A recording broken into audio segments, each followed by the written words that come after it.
কৃষকের পাঠশালায় আপনাদেরকে স্বাগতম।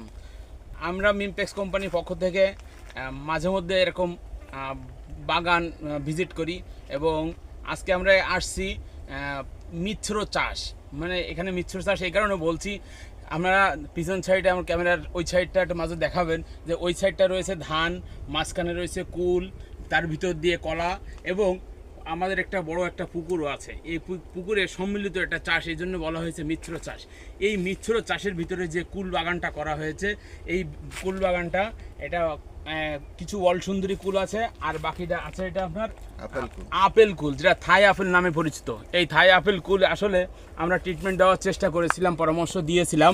আসলে আমরা কাকার কাছে আসছি, কাকা এই আমাদের পরামর্শ নিয়ে উনি উপকৃত হয়েছেন কিনা আসলে কাকার কাছ থেকে একটু জেনে নিই আমরা। আসলে উনি অবশ্যই উপকার হচ্ছে। আমি মিমটেক্সের ওষুধ ছাড়া অন্য কোনো ওষুধ ব্যবহার করি না, আর এই ওষুধই সম্পূর্ণ কাজ হচ্ছে, কোনো সমস্যা হয়নি আমার।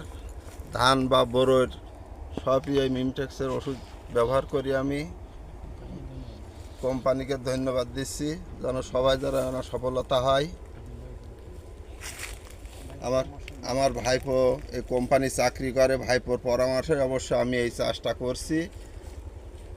কিংবা সে প্রত্যেক দিন একবার করে আমার এই খোঁজ খবর নেয় বা বাগানে আসে দেখাশুনো করে। সকলকে ধন্যবাদ। ওকে, আমরা জানছিলাম আসলে উনি আমাদের মিমটেক্সের প্রোডাক্ট ব্যবহার করে উপকৃত হয়েছেন। আমরা একটু কুল দেখাবো। আসলে আমার পিছনেও যে কুলগুলো আছে, একটু ডালগুলো যে না দেখাই, দেখেন যে কুলের যে সাইজটা চলে আসছে।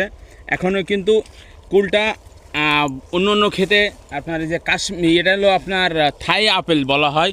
এই থাই আপেল কুল আসলে কিন্তু এই পরিমাণ বড় এখনও অনেক বাগানেই হয়নি। আসলে এই জন্য আগাম যদি আমরা ট্রিটমেন্ট দিয়ে ফলটা মোটা করতে পারি, তাহলে আমাদের কৃষক যে কাকা আছে, এই কাকা বাজারে বিক্রি করে লাভবান হতে পারবেন। সকলকে অসংখ্য ধন্যবাদ।